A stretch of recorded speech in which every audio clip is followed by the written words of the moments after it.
A lot of the times they wouldn't understand what you've done. I studied in Medina Munawwara in 1991 onwards for a few years.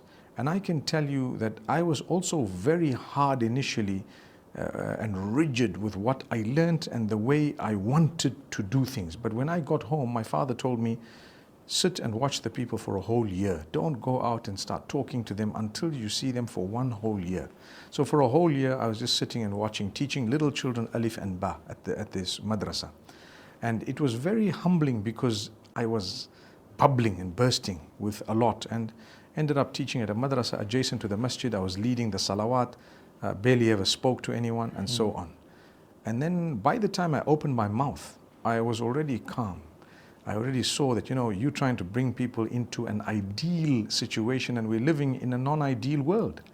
So it's really a beautiful experience to have had someone who's an expert in addressing people, discipline you and your own wishes at the same time, bringing the two together.